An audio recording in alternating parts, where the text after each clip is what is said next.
ABP news आपको रखे आगे। कृषि कानून के खिलाफ किसान आंदोलन पर आज देश की सबसे बड़ी अदालत सुप्रीम कोर्ट ने साफ शब्दों में कहा कि कोर्ट मामले का साझा हल निकालना चाहती है। कोर्ट ने कानून पर कमेटी बनाने की बात कही। कल की सुनवाई में कमेटी के गठन पर चर्चा होगी। विवाद न सुलझने से सुप्रीम कोर्ट नाराज भी दिखा। इसके बाद कृषि मंत्री नरेंद्र सिंह तोमर ने कहा कि कोर्ट का जो भी आदेश होगा सरकार उसका पालन करेगी।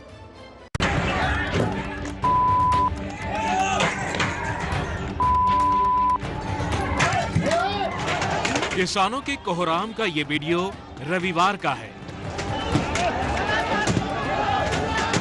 हरियाणा के करनाल में सीएम मनोहर लाल खट्टर को किसान पंचायत में भाग लेना था, लेकिन सीएम से पहले बवाल करने वाले पहुंच गए और जो हुआ उसकी तस्वीर पूरे देश ने देखी।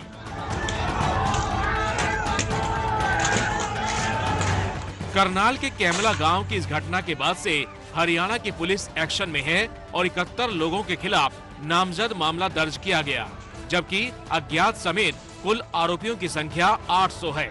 हंगामा करने वालों के खिलाफ धमकी, मारपीट, साजिश रचने जैसी धाराओं में केस दर्ज किया गया है।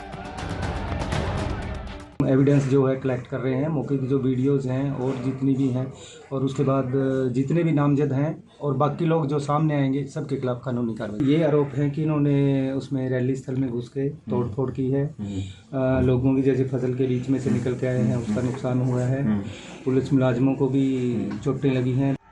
वैसे सीएम मनोहर लाल खट्टर कल ही इस घटना के लिए कांग्रेस को जिम्मेदार बता चुके हैं, क्योंकि किसान का ये रवैया नहीं हो सकता, किसान का ये स्वभाव भी नहीं है। हमारा देश का किसान कितना ही कम पढ़ा लिखा होगा, भोला भाला होगा, लेकिन बहुत गहरी उसकी आस्था इन चीज़ों में, वो बहुत समझदार है। और इस आंदोलन के पीछे अगर हाथ है तो मैं समझता हूँ कांग्रेस पार्टी का बड़ा हाथ है, कम्युनिस्टों का बड़ा हाथ है। तो ये सारे लोगों को भी इस बात का ध्यान में आता है कि ये कोई तौर तरीका नहीं है, क्योंकि कांग्रेस के लगातार वक्तव्य इस प्रकार के आ रहे हैं उकसाने के। लेकिन करनाल की इस घटना ने हरियाणा सरकार के कान खड़े कर दिए हैं।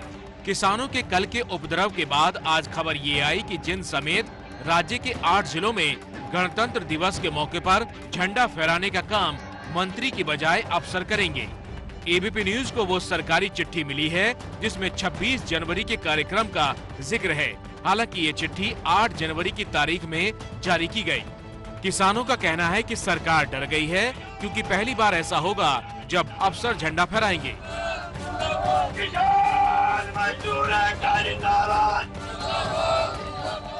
ये सरकार को किसानों का भय है, इसलिए क्योंकि यहाँ पर 4 विधायक जिनसे सरकार को जो सपोर्ट कर रहे हैं, चारों विधायक सरकार को सपोर्ट करने वाले हैं।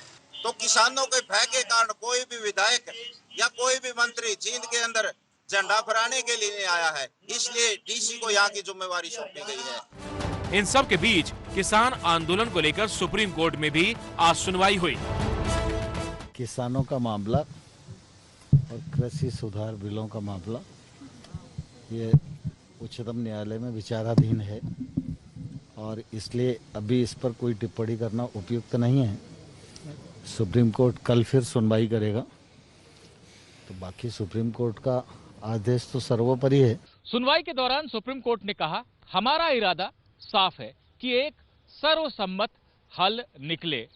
कोर्ट ने सरकार से कहा कि आप फिलहाल कानून के अमल पर जोर मत दीजिए। हमें आशंका है कि आंदोलन वाली जगह पर कभी भी हिंसा भड़क सकती है। कोर्ट ने यह भी कहा कि वो एक कमेटी का गठन करेगा जहां पर सभी पक्ष अपनी बात रख सके। कमेटी के अध्यक्ष के तौर पर कोर्ट ने पूर्व चीफ जस्टिस RM लोढ़ा का नाम प्रस्तावित किया है।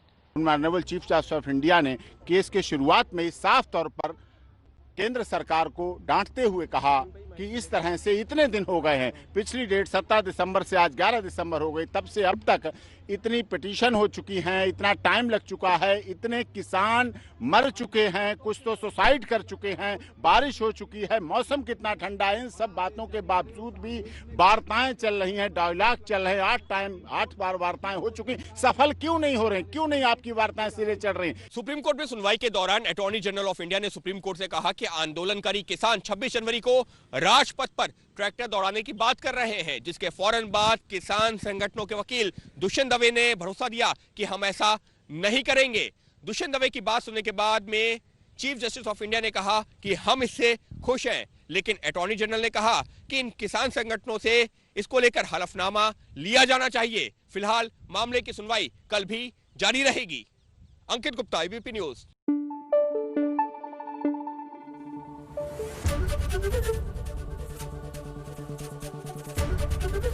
एबीपी न्यूज आपको रखे आगे।